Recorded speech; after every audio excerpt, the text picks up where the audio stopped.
هل أنت شايف إن في حد في نفس مجالك ونفس شغلك وبسم الله ما شاء الله شغله مضبوط وبيكسب كويس، وفي نفس الوقت أنت مش لاقي شغل أو مش لاقي عُملا أو حاسس إن في حاجة غلط ومش قادر تفهم المشكلة فيك والّا في المجال والّا في السوق بالضبط؟ فالفيديو ده موجود عشان يحل لك المشكلة دي إن شاء الله، وفعلًا لو عرفت السبب الحقيقي أنت هتضحك وإن شاء الله على آخر الفيديو هتفهم بالضبط إزاي تحل المشكلة دي. قبل ما نخش في الموضوع لازم أعرّفك أنا مين، أنا سيف حسام، باشتغل في مجال ال3D بقى لي 7 سنين، واشتغلت freelance مع أكبر شركات في الوطن العربي، وفتحت شركتي وعلّمت أكتر من 9000 بني آدم مجال ال3D وحاليًا الAI. طيب، مبدئيًا السوق مش زي زمان وده صح، ولكن السبب مش اللي أنت فاكره، أنت فاكر إن المشكلة بسبب إن الAI وإن المجال مش زي زمان، وإن حاجات كتيرة جدًا بتيجي في بالك، ولكن ده مش الصح. بس عشان أقول لك الحل لازم نُقف وقفة، وإن إحنا فعلًا ندرك إن في مشكلة عندك، ومجرد ما تدرك ده وتؤمن بحاجة زي كده، هتلاقي إن إحنا نعرف نحل المشكلة سوا. أنت عندك مشكلة من الاتنين أو الاتنين مع بعض، يا إما عندك مشكلة talent acquisition أو client acquisition ومشكلة talent أو skills. طيب، يعني إيه؟ مبدئيًا هنشوف إزاي تعرف أنت مين فيهم، أنت يا إما عندك مشكلة زي ما أنا كاتب كده technical skills يا إما عندك مشكلة client acquisition، والأسوأ لو أنت شخص عنده المشكلتين مع بعض. عشان تبقى فاهم في السوق بتاع الservice أو إن أنت تقدّم خدمة زي اللي إحنا بنعملها، إن أنا مثلًا أقدّم إعلان 3D لعميل أو إعلان AI لعميل أو أقدّم له خدمة زي دي، لازم يبقى عندي المهارتين دول، ومعظم الناس ما عندهاش الاتنين، وفي جزء كبير جدًا عنده واحدة بس فيهم أو مشكلة في واحدة بس فيهم. ده curve موجود عشان تبقى فاهم، الكيرف ده بيشرح ببساطة الtalent skills أو الtechnical skills والclient acquisition والفلوس أو الدخل اللي بيخش لك بناءً على المهارتين دول. الاتنين مع بعض كل لمّا بيبقوا موجودين مع بعض وبيعلوا، كل لمّا هتلاقي النمو بتاع الشغل بتاعك والفلوس اللي بتخش لك أعلى بكتير جدًا، جدًا، جدًا من قبل كده. بمجرد ما واحد فيهم يبقى مش موجود، حرفيًا أنت ممكن تلاقي الincome أو الفلوس اللي بتخش لك أو البروجيكتات اللي أنت بتمسكها مش موجودة، ما فيش أصلًا. طيب، أول خطوة إحنا محتاجين نعرفها، إن إحنا نحدد إحنا فين بالضبط، إحنا عندنا مشكلة technical اللي هو في الشغل نفسه، المهارة نفسها، والّا عندنا مشكلة في الacquisition يعني إن أنت تacquire customer بالعربي، إن أنت تجيب عميل أو إن أنت تشد العميل إن هو يشتغل معاك أو إن هو يوافق إن هو يدفع لك فلوس، حلو؟ معظم الناس بتخلط الاتنين أو بتفكّر الاتنين أو بتسأل نفسها سؤال، وده أنا شُفته، وده اللي أنا قُلت لك فوق إن أنا علّمت أكتر من 9000 بني آدم عشان أنا شُفت كتير جدًا، فلمّا هاقول لك حاجة صدّقني أنا عارف أنا باقول إيه كويس جدًا. معظم الناس بتسأل السؤال اللي هو بتاع أجيب عميل إزاي، قبل ما يسألوا أتعلّم إزاي أو إيه الحاجة اللي أتعلّمها اللي في عميل هيوافق إن هو يدفع لي فيها $500، $1000، $2000. هنبُص الأول للموضوع ولازم تكون صريح مع نفسك زي ما أنا كاتب لك كده بالضبط. أول حاجة أنت ممكن يبقى عندك technical skill problem، عندك مشكلة في الtechnicality، عندك مشكلة في جودة الشغل. فالسؤال اللي بييجي دايمًا هو طب يا سيف أنا يعني أعرف منين إن جودة شغلي حلوة أو وحشة؟ دي بتيجي مع الوقت، ولكن أنا هاسهّل عليك الموضوع ده خالص، وهاورّي لك 3 إعلانات في مجال ال3D، أنا باتكلم في المجال بتاعي بشكل أخص، ولكن أنت ممكن تطبّق الكلام ده في أي حاجة تانية. ال3 إعلانات دول الquality بتاعتهم مقبولة يتدفع فيها فلوس، فده هنقول عليه إن ده البار اللي أنت ما ينفعش تنزل عنه. فتعالَ نبُص على الإعلانات دي سوا، لو جينا هنا كده دلوقتي وبصينا على الإعلان ده مثلًا، ده إعلان بسيط جدًا لو جيت تبُص عليه هتلاقي إن هو آآ scene، الscene ده فيه perfume، فيه فراشات بتشد الscene ومكتوب فيه كلام، simple جدًا، ولكن الquality بتاعته quality approved للفلوس، العميل أو الشركات بناءً على خبرتي يدفعوا لك فلوس في حاجة زي دي. وهنا لو جيت تبُص برضه على ده، هتلاقي إن ده حاجة الquality بتاعها أعلى شوية، تعالَ نبُص على الفيديو ده سوا. دي شنطة بيعملوا لها إعلان، ليها فكرة معيّنة، في فكرة بتحصل وراها، فيها animation، فيها شغل، فيها مجهود، تمام، زي ما أنت شايف كده. وده برضه فيديو تاني، وده فيديو تالت لنفس الcampaign أو نفس الإعلان اللي طلع أو نفس الحملة اللي طلعت للشركة دي. فإلى إن إحنا نتكلم في الquality دي، أنت كده عندك مهارة يدفع لها فلوس وما فيش شك إن هي يدفع لها فلوس. وده واحد كمان من الإعلانات اللي أنت لو قدرت إن أنت تطلّع الquality دي هيتدفع لك فيها فلوس. طيب سيف، هي الquality دي يا سيف صعب إن أنا أوصل لها؟ مش صعب خالص إن أنت توصل لها خالص، ولكن محتاجة منّك مجهود إن أنت تقعد تقريبًا بناءً على اللي إحنا شُفناه، إحنا بنتكلّم من 3 ل6 شهور عشان تعرف تطلّع quality زي دي، 3 ل6 شهور تركيز وفعلًا ماشي ورا الموضوع وبتطلّع الquality المطلوبة. طيب هي الquality دي أصلًا بناءً على السوق بتاعنا أو الشغل بتاعنا، دي كام من 10؟ 0 أوحش حاجة، 10 أحلى حاجة، الquality دي نقدر نقول عليها 6 أو 7 من 10. يعني تقدر تطلّعها لوحدك، لمّا باتكلم على حاجة زي دي، ده project تعرف تعمله لوحدك خالص من غير أي مساعدة أي team. فأنا كده حطيت لك البار، قُلت لك إن أنت لو أنت ما بتطلّعش الquality بتاعة الشغل دي، يبقى ما ينفعش إن أنت تفكّر في إن أنت إزاي تجيب عُملا، ده مش موضوعنا دلوقتي، إحنا موضوعنا إن إحنا إزاي نوصل للquality دي. فكده أنا حطيتك على أول الطريق، هل أنت بتطلّع شغل زي ده؟ لو أنت بتطلّع شغل زي ده وما بتجيبش شغل، يبقى أنت عندك مشكلة في الحتّة التانية اللي هي الclient acquisition ودي لسه هنروح لها. ولكن لو أنت ما بتطلّعش الشغل ده وبتحاول تدوّر على عميل، يبقى العميل مش هييجي لك بسبب إن شغلك وِحِش، فأنت عندك دلوقتي مشكلة أساسية وهي الtechnical skills إن أنت محتاج تعدّل المهارات بتاعتك وإن أنت تصلّح المهارات بتاعتك. طيب، فلو أنت بتعمل الشغل ده يبقى أنت على طول هتروح للclient acquisition، لو لأ، يبقى أنت عندك مشكلة كبيرة جدًا في المهارة نفسها، مستواك ضعيف، غير مقبول في الشركات وغير مقبول للعُملا. أنا واحد عندي شركة بتقدّم الشغل ده، لو أنت بتدّي مستوى أضعف من ده، أنا مش هاقبل بيك، لو أنا client مش هيقبل بيك، فأنت محتاج إن أنت تعلّي من الlevel. طيب، مش المفروض خالص إن أنت تفكّر في إيه الtools الجديدة أو إنّك إزاي تجيب عُملا والكلام ده لو أنت لسه شغلك مش كده، لإن أنت شغلك وِحِش والتسويق أو المجهود اللي هتبذله هيأثّر عليك بالسلب على المدى الطويل. لو أنت حاولت إن أنت تبذل مجهود إن أنت تسوّق لشغلك والكلام ده كلّه عشان تجيب عُملا، ده هيأثّر عليك، ولكن لو سوّقت لشغلك إن أنت بتتعلّم، ده تمام ما فيش مشكلة. أنا باتكلّم على إن أنت تجيب عميل. طيب، سيف قُل لي أتعلّم منين؟ أنا حاولت كتير جدًا واتعلّمت من يوتيوب واشتركت في كورسات وبرضه مستوايا مش بيتقدّم، ودي حاجة أنا شُفتها كتير جدًا، إن في ناس اتعلّمت من يوتيوب، عارفين الbasics بتاعة بلندر، عارفين كويس جدًا إزاي يحرّكوا، عارفين كويس جدًا إزاي يعملوا modeling، عارفين الكلام ده كلّه، واشتروا كورسات واشتركوا في كورسات أيًا كان كورساتي أو كورسات ناس تانية. في ناس بعد ما اتعلّمت برضه مش قادرة تطلّع المستوى ده، فإحنا عندنا شخصين والاتنين هيطلعوا في نفس الحتّة. طيب، واحد لسه هيبدأ رحلته في تعلُّم ال3D والAI، واحد تاني بقى له مثلًا 6 شهور بيتعلّم. بدأ إن هو يتعلّم ال3D والAI، هيتعلّم الأساسيات من اليوتيوب أو الكورسات، دي ما فيهاش مشكلة، فكرة إن أنت تتعلّم أساسيات دي موجودة في اليوتيوب وموجودة في الكورسات ما فيهاش مشكلة. طيب، وده مش موضوعي إن أنا أقول لك إزاي تتعلّم الأساسيات، ده مش موضوع الفيديو، الأساسيات موجودة في أي حتّة، لو كتبت how to learn blender for beginners أو الكلام ده هتلاقي فيديوهات كتير جدًا، وأنا باقدّم ده برضه. طيب، واحد تاني ده اللي أنا عايز أتكلّم عليه بقى له 6 شهور بيتعلّم، وده بيكون بيطبّق ورايا مثلًا كسيف حسام من اليوتيوب أو الكورس أو ورا أي حد وبيطبّق الشغل كويس وبس. هو طبّق الشغل وبس، ما عملش أي حاجة تانية، هو مش بيعمل حاجة تانية غير إن هو بيطبّق الشغل. طَب المشكلة فين؟ المشكلة إنه محتاج يبدأ يطبّق مشاريع شخصية، لإن من غير المشاريع الشخصية هو مستحيل يتعلّم، ودي حاجة بجد، بجد، بجد أنتم مش متخيّلين هي فرقت معايا أنا كسيف إزاي على مدار رحلتي في ال7 سنين دي، وفرقت مع الناس إزاي. فأنت بعد ما بتتعلّم في مرحلة لازم تقول للشخص اللي بيعلّمك باي باي، وتبدأ إن أنت تخُش الرحلة. طيب، هنخش رحلة إزاي يا سيف؟ بعد ما أنت اتعلمت بنفتح Pinterest، بنخش على Pinterest وبنبدأ إن إحنا نتفرّج. أنا دلوقتي فاتح Pinterest قدّامي وبنبدأ إن إحنا نشوف، أنا مثلًا متخصص في الإعلانات مثلًا الproduct animations مثلًا، فبنبدأ نشوف لو جينا هنا كده وكتبنا product animations، هنبدأ إن إحنا نشوف كل الproduct animations اللي موجودة، بتبدأ إن أنت تتفرّج. أنا دلوقتي بقى هاقول لك الناس بتعمل إيه، الناس بتيجي تبُص هنا كده فتروح قايلة حلو، ده أقدر إن أنا أعمله، هاعمله. ده عارف إن هو من جوّاه يقدر يعمله، فبيخش ويعمله. ده لا، لا، لا، لأ، ده صعب جدًا، ده مستوايا لسه ما يوصلش للحتّة دي، أنا مش هاعمل ده، فيروح سايبه. وهنا المصيبة فعلًا بتحصل.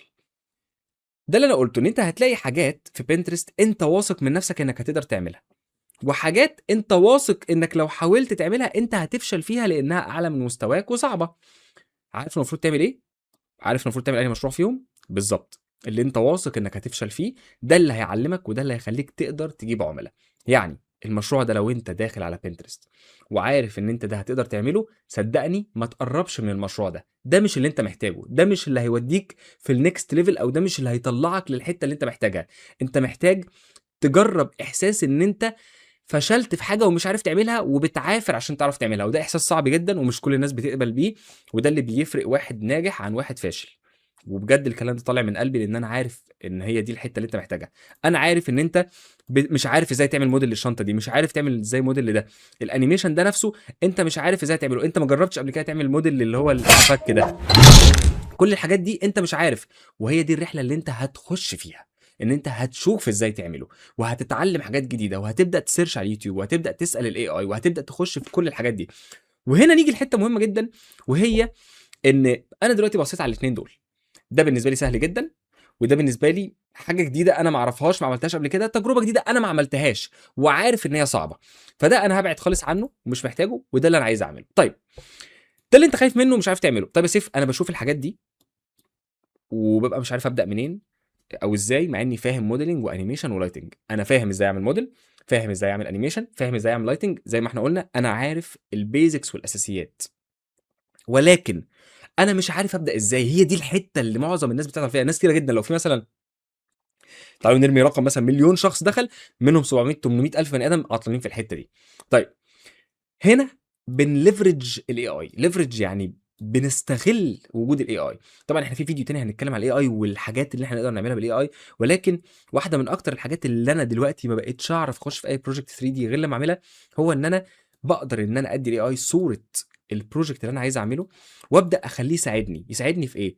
يساعدني ان هو مثلا يديني الهكس كودز بتاعه الالوان، يساعدني ان هو مثلا يديني شكل التوبولوجي بتاع المودلز عشان ابقى متخيل الموديلنج عامل ازاي، يساعدني ان هو مثلا يقول لي لو انا هبدا موديلنج في ده، يساعدني يقول لي ازاي اعمله، فيقول لي مثلا دي ستار هنبدا مثلا بكيوب او بلين ونعمل اكسترود، وبعدها هنعمل سب ديفيجن ونعمل سكالبتنج. هو كاتب الكلام ده قدامك اهو، كاتب كل حاجه هنا، كاتب مثلا ان دي باتش ممكن تعملها، اللي هي دي تعملها ببلين او كيوب، وتعمل له اكسترود وبعدها بيفل. كل دي حاجات انا سهلت عليا البدايه، سهلت عليا ازاي اخش في البروجكت، كل ده باستخدام الاي اي. فالبارير او الحاجز بتاع ان انت تخش في البروجكت عشان انت عطلان ومش عارف تبدا، ده انتهى. الاي اي بقى يساعدني في ده، وفي فيديو كامل انا عملته لايف سيشن بشرح الموضوع ده، هسيب لكم اللينك او هيظهر لك دلوقتي، ولكن ما تخشش فيه غير بعد ما تخلص الفيديو ده، ولكن الفيديو ده لازم تتفرج عليه عشان انا بشرح ازاي انا بعمل الحاجات دي. طيب ف دي كده المشكله الاولانيه، مشكله التكنيكال سكيلز. لو انت حليت المشكله دي واديت نفسك فيها شهر شهرين ايا كان، وخلصتها وقدرت ان انت تقلب على بنترست، وكواليتي شغلك لو اتحط جنب الكواليتي دي، حطينا ده جنب ده ومفيش فرق كبير، وفعلا الكواليتي بتاعتك قد دي، انا بقول لك بناء على خبرتي على ال7 سنين والناس اللي علمتهم وكل حاجه شفتها، في عملاء هيدفعوا لك فلوس. ولكن فين العملاء دول؟ مين العملاء وازاي تجيبهم؟ كده انت بقى عندك المشكله التانية اللي هي الكلاينت اكوزيشن. انت ما بتعرفش تجيب عملاء، انت ما تعرفش ازاي تجيب عملاء، انت لسه ما عندكش العلم بتاع العملاء. سيف، هو ده علم طبعا. في ناس شغلانتها في الشركات ان هي تجيب عملاء. احنا مش هنقول ان انت شغلانتك هتبقى كده، ولكن لازم تبقى عارف البيزكس، الاساسيات، ازاي اصلا انت تجيب عملاء. طيب سيف، هو تسعيره الشغل بكام؟ يعني اصلا الشغل 3 دي والحاجات دي، قول لي التسعيره عشان انا بجد عايز افهم، والسؤال ده بيتسال كتير جدا وانت سالته لنفسك. طيب هنا ده ريسيرش بسيط جدا بناء على تشات جي بي تي وكلود، ده مش كلامي، ولكن انا بابروف على الكلام ده، والكلام ده فعلا حقيقي، وهثبت لك ليه الكلام ده حقيقي. دلوقتي هنا السوق العربي او المحلي، متوسط الاعلانات فيه انت بتتكلم من $500 ل $2500، يعني من 25000 جنيه الى 150000 جنيه مثلا. والسوق الخليجي انت بتتكلم في $2000 ل $5000، واللي هو اوروبا وامريكا والسوق اللي هو الدولي عامه من 5000 ل $15000، ودي حقيقه فعلا.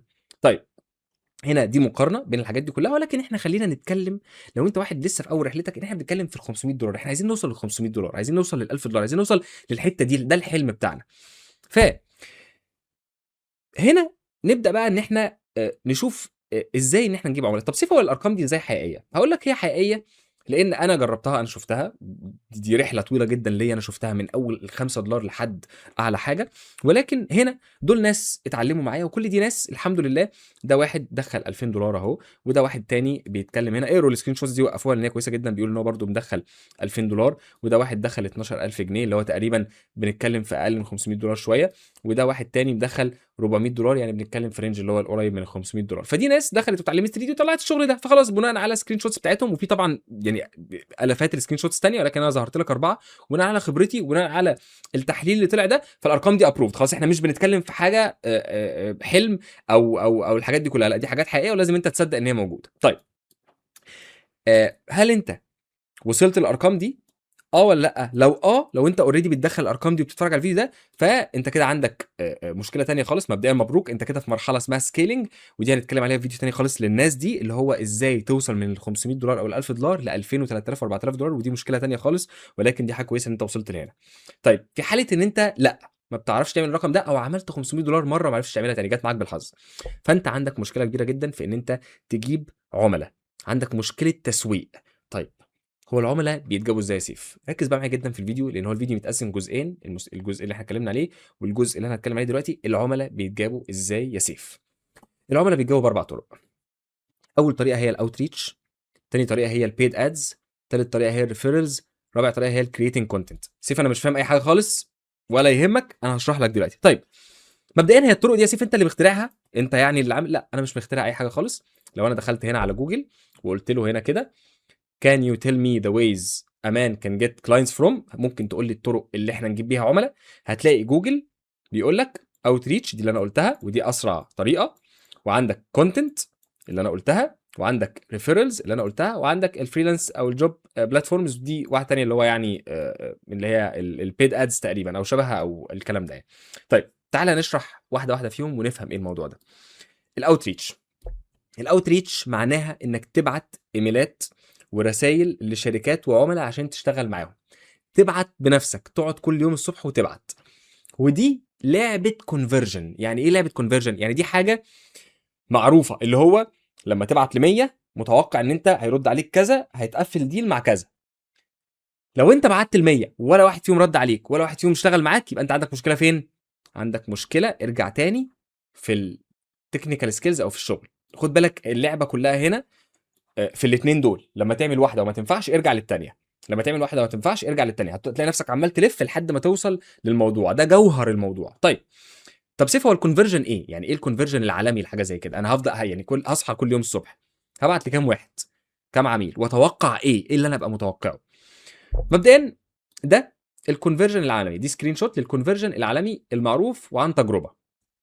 طيب احنا مبدئيا ممكن نبعت ايميلات، هنبعت ايميل تجيب الايميل بتاع الشركات، وممكن تبعت على لينكد ان الكونفرجن فيه عالي جدا لان هو بتاع الشغل والناس عارفه ان هو بتاع شغل. ممكن تبعت انستجرام دي ام اللي هو الدي ام بتاعت انستجرام للشركات وللعملاء. طيب الكونفرجن الطبيعي لو انت بعت 100 رساله، في 100 رساله انت صحيت الصبح رحت باعتها، في منهم من 5 ل 10 هيردوا عليك من ال 100 رساله، ومن ال 5 ل 10 دول في منهم 2 أو 4 هيدخلوا ميتنج معاك، هتقدر ان انت تدخل معاهم ميتنج، ومنهم واحد بس هيقفل ديل. حلو جدا. طيب ازاي نعلي الكونفرجن ده؟ لان يعني انا هبعت ل 100 شخص وفي الاخر اقفل ديل مع واحد. مبدئيا انت لو عرفت تقفل ديل مع واحد ب $1000 فانت عملت المجهود، ما هو كده كده في مجهود هيتبذل.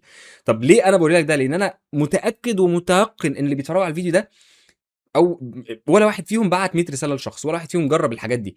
فهو ده جزء من اللعبه، ما ينفعش تبقى انت عايز ده من غير خلاص. ده جزء من اللعبه، والناس الكبيره بتعمل كده. اوعى تفتكر اكبر الشركات في العالم بتعمل كده، وعندهم ناس شغالين في الشركات دي شغلانتهم، بيقعدوا يبعتوا ويجيبوا عملاء، دي شغلانه.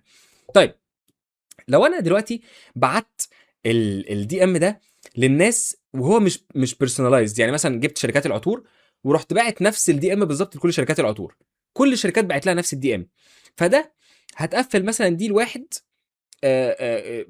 لكل مثلا 400 500 رساله، لان هيبقى باين جدا ان انت الرساله عامل لها كوبي بيست، بيبان. ولكن لو عملت الموضوع بيرسونلايزد، يعني انت بعت لهم بناء على حاجات معينه، يعني في برفيوم عنده فرحت انت قايل له مثلا البرفيوم ده اللي اسمه مثلا سيف، ده كويس جدا ان هو ينفع كذا لان هو مثلا في العطر ده جواه كذا وكذا وكذا، انت بعت لهم رساله هم، فهم لما بيقروا الرساله الشخص ده عمل الهوم ورك بتاعه، عمل الواجب بتاعه. فانت هنا بتعلي نسبه ان انت تقفل ديل او الاثنين مثلا من 50 و100، وعلى فكره عادي جدا ان هو ممكن يبقى اعلى، عادي جدا. طيب مبدئيا احنا قلنا ان احنا عشان نعلي الكونفرجن لازم يبقى فيه بيرسوناليزيشن. تاني حاجه ودي لو اقول لك اهميتها انت مش هتصدق، الفولو اب. اوعى تتكسف ان انت تفولو اب مع العميل. انت بعت له مره ما ردش، ابعت له تاني. ما بعت له تاني ما ردش، ابعت له تالت. وخليك يعني اتقن فن الفولو اب. اوعى تخاف من ان حاجه زي كده خالص، ده مش حاجه عيب، ده شغل. انت عارف ان انت تقدم خدمه كويسه، واثق في جوده شغلك لان احنا اتكلمنا في الحته اللي في الاول. فانت ليك الحق ان انت تقدر ان انت فعلا تساعدهم. فاعمل فولو اب. مش بقول لك ان انت تبعت 10 مرات، ولكن ابعت 3 4 5 مرات عادي جدا على فترات. ما تخافش من ده خالص، لان دي شركات، والشركات عارفه ان في ناس عايزه تشتغل معاها. طيب، واللينكد ان احسن بكتير جدا من الايميل، ولكن مفيش مشكله انت تجرب على ايميل وتجرب على لينكد ان. واهم حاجه ان انت يبقى فيه بورتفوليو او كيس ستادي موجود. لازم تبقى بتبعت البورتفوليو بتاعك، والاكونت بتاعك يبقى مظبوط. وهنتكلم في فيديو تاني على موضوع الاكونت ده طبعا، لان انا شفت كوارث في الموضوع ده. ان البورتفوليو بتاعك من اول لحظه، اول ما بخش باخد قرار او لا، من غير اي حاجه. وصدقني انا اتحطيت في الموقف ده. انا كنت بشوف بورتفوليوز وبشوف سي فيز وبقبل ناس وبرفض ناس. القبول والرفوض او الرفض كان بيتم في اقل من 5 ثواني، ودي حاجه هنتكلم فيها قدام عشان الفيديو ده. طيب، ده كده بالنسبه للاوتريتش.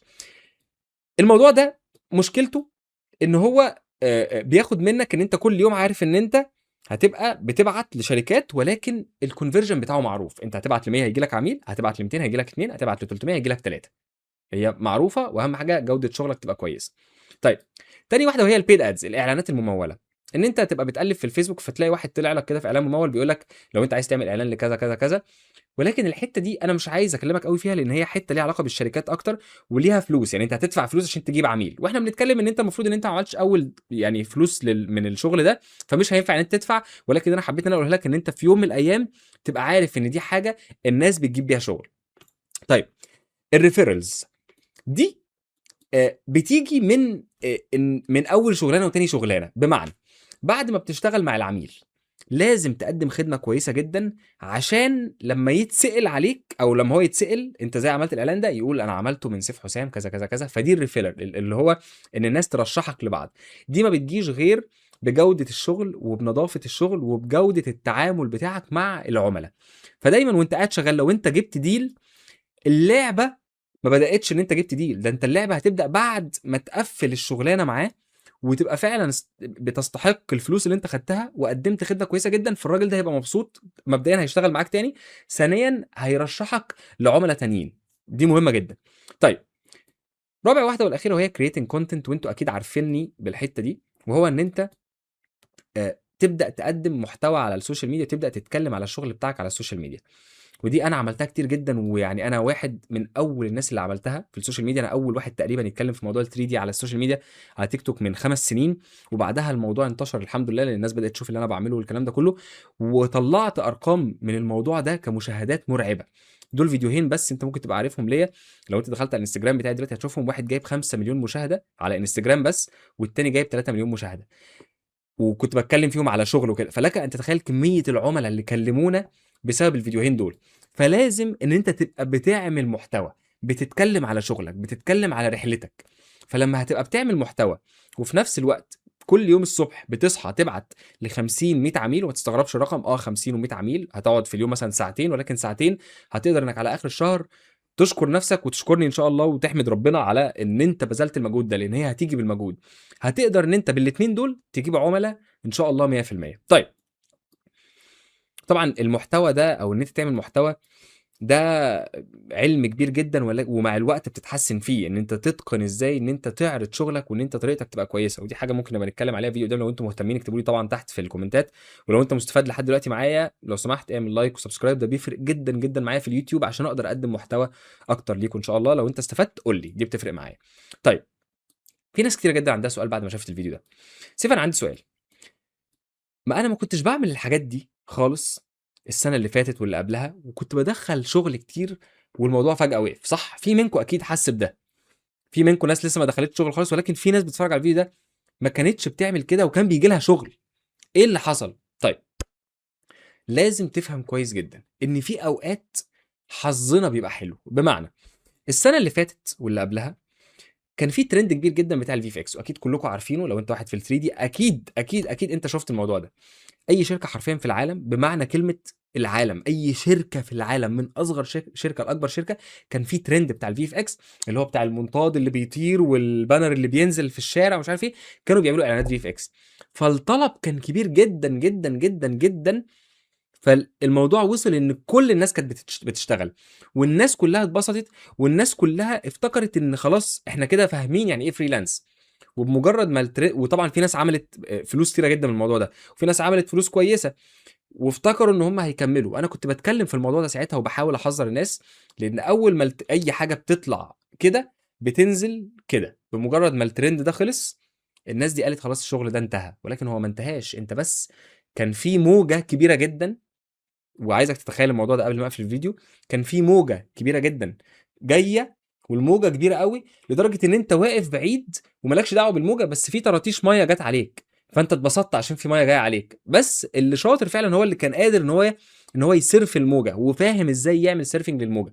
عشان كده بقول لك لا، في شغل، وبناء على اللي احنا بنشوفه وبناء على الشغل اللي احنا بنشتغله، للاسف معظم الناس ما كانش عندها المعلومات دي، وما كانوش بيبذلوا مجهود في الاتجاه ده، فافتكروا ان ما بقاش في شغل. واحنا هنتكلم في الحاجات دي اكتر قدام. فخلاصه الفيديو عشان ابقى فهمتك الموضوع كله، عندك مشكله من الاثنين، يا اما تكنيكال بروبلم يا اما اكوزيشن بروبلم. لازم تفهم كويس جدا ان انت المفروض دي جوده شغلك، فانت لازم تقعد تتمرن تستخدم الاي اي. اتفرج على الفيديو اللي تحت ده عشان تعرف ازاي تستخدم الاي اي، وبمجرد ما شغلك يبقى كده تبدا ان انت تشوف الطريقه اللي تجيب بيها عملاء.